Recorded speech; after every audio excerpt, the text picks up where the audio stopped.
JPSC की तैयारी चल रही है? तो चलिए अगले कुछ मिनटों में झारखंड के भूगोल का एक फटाफट रिवीजन करते हैं। हम उन सभी जरूरी फैक्ट्स को देखेंगे जो एग्जाम में पूछे जा सकते हैं। तो शुरू किया जाए।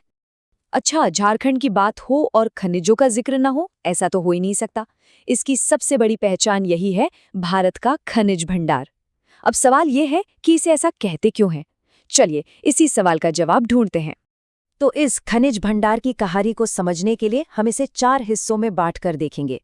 सबसे पहले इसकी भौगोलिक बनावट पर एक नज़र डालेंगे, फिर यहाँ की नदियों को समझेंगे, उसके बाद सीधे खनिजों के खजाने में उतरेंगे और आखिर में यहाँ के जंगल और वाइल्ड लाइफ को भी नहीं भूलेंगे। तो सबसे पहले बात करते हैं जमीन की, मतलब झारखंड की भौगोलिक बनावट की। क्योंकि देखिए, किसी भी जगह की कहानी उसकी जमीन, उसके पठार और उसकी पहाड़ियों से ही तो शुरू होती है ना? अगर हम एरिया की बात करें तो झारखंड फैला है लगभग 79,714 वर्ग किलोमीटर में। जी हाँ, 79,714 स्क्वायर किलोमीटर। इस लिहाज से ये भारत का 15वां सबसे बड़ा राज्य है। देखिए, झारखंड का दिल है छोटा नागपुर का पठार, मतलब सब कुछ इसी के इर्द गिर्द घूमता है। और ये कोई नया पठार नहीं है, ये भारत के सबसे पुराने जमीनी हिस्से का एक टुकड़ा है। और जानते हैं, यही वजह है कि यहाँ इतने सारे खनिज मिलते हैं।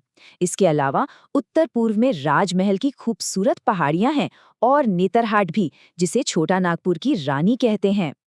अच्छा, अब एक सवाल जो एग्जाम में सीधे सीधे आ सकता है। क्या पता है कि झारखंड की सबसे ऊंची चोटी कौन सी है? जवाब है पारसनाथ पहाड़ी। इसकी ऊंचाई है 1365 मीटर। लेकिन बात सिर्फ ऊंचाई की नहीं है, ये जगह जैन धर्म का एक बहुत ही पवित्र तीर्थ स्थल भी है। तो ये डबल इम्पोर्टेंस है इसकी, भौगोलिक भी और धार्मिक भी। इसीलिए ये पॉइंट एग्जाम के लिए बहुत जरूरी हो जाता है। अब जरा यहाँ के मौसम और माहौल को समझते हैं।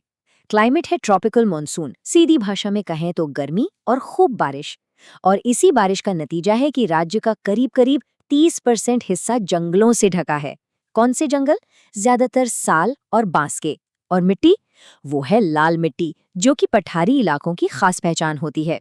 पठार और पहाड़ों की बात हो गई, अब बात करते हैं झारखंड की लाइफलाइन की, यानी यहाँ की नदियों की। ये नदियां ही तो हैं जो इस पठारी जमीन में जान डालती हैं। चलिए देखते हैं कि कौन सी हैं वो बड़ी नदियां। यहाँ देखिए 4 मुख्य नदियां हैं। इनमें से 2 पर खास ध्यान देना है, सुवर्णरेखा और दामोदर। दामोदर के साथ एक इंटरेस्टिंग फैक्ट जुड़ा है। पहले इसे झारखंड का शोक या सौरो ऑफ झारखंड कहते थे, क्योंकि इसमें बाढ़ बहुत आती थी। अब तो खैर बांध बन गए हैं, तो हालात काफी बेहतर हैं, लेकिन ये फैक्ट एग्जाम में पूछ लिया जाता है। चलिए अब आते हैं इस पूरे विश्लेषण के सबसे अहम हिस्से पर, वो चीज जो झारखंड को उसकी असली पहचान देती है, यहाँ के खनिज। और ये नंबर सब कुछ कह देता है। लगभग 40%। जी हाँ, पूरे भारत के मिनरल वेल्थ का करीब 40% हिस्सा अकेले झारखंड में है। जरा सोचिए इस बात को, देश का लगभग आधा खनिज खजाना एक ही राज्य में। अब ये जो टेबल है, ये एग्जाम के लिए गोल्डन है। यहाँ से मैच द फॉलोइंग वाले सवाल सीधे बनते हैं, बस जोड़ियां याद रखनी है। जैसे कोयला, तो सीधा जवाब धनबाद और बोकारो। लौह अयस्क, सिंहभूम। और अगर बात हो दुनिया की सबसे बेहतरीन माइका यानी अभ्रक की, तो नाम आता है कोडरमा का। ये जोड़ियां रट लीजिए। एक बार फिर से 3 सबसे जरूरी जोड़ियां, इनको तो बिल्कुल मत भूलिएगा। कोयला मतलब झरिया, माइका मतलब कोडरमा और यूरेनियम मतलब जादू गोड़ा। बस ये 3 तो दिमाग में लॉक कर लीजिए। तो खनिज तो हैं ही, लेकिन झारखंड का खजाना सिर्फ जमीन के नीचे नहीं है, जमीन के ऊपर भी है, हरे भरे जंगलों और वाइल्ड लाइफ की शक्ल में। चलिए अब इस ग्रीन वेल्थ पर एक नजर डालते हैं। नेशनल पार्क की बात करें तो झारखंड में एक ही नाम है जो सबसे ऊपर आता है, बेतला नेशनल पार्क। ये पलामू और लातेहार डिस्ट्रिक्ट में पड़ता है और यहाँ बाघ, हाथी, गौर मतलब वाइल्ड लाइफ की भरमार है। अच्छा, यहाँ एक कन्फ्यूजन बहुत लोगों को होता है, बेतला नेशनल पार्क और पलामू टाइगर रिजर्व, ये 2 अलग-अलग चीजें हैं या एक ही? तो इसे ऐसे समझिए, पलामू एक बहुत बड़ा टाइगर रिजर्व है और बेतला नेशनल पार्क उसी बड़े रिजर्व के अंदर का एक कोर एरिया है, मतलब पार्क रिजर्व का ही एक हिस्सा है। बेतला के अलावा भी कुछ और वाइल्ड लाइफ सैंक्चुरीज हैं जिन्हें याद रखना जरूरी है, जैसे दलमा, जो अपने एलिफेंट कॉरिडोर के लिए बहुत फेमस है।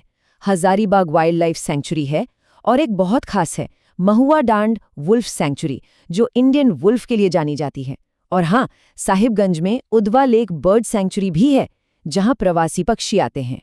तो ये था झारखंड के भूगोल का एक क्विक टूर, लेकिन ये सारी जानकारी हमें एक बड़े सवाल पर लाकर छोड़ देती है ना, कि एक तरफ जमीन के नीचे इतना बड़ा खजाना है जो देश के विकास के लिए जरूरी है, और दूसरी तरफ जमीन के ऊपर जंगल, नदियां और वाइल्ड लाइफ है जिन्हें बचाना भी उतना ही जरूरी है। तो कैसे बनेगा इन दोनों के बीच संतुलन? शायद यही झारखंड के भविष्य का सबसे बड़ा सवाल भी है और सबसे बड़ा अवसर भी।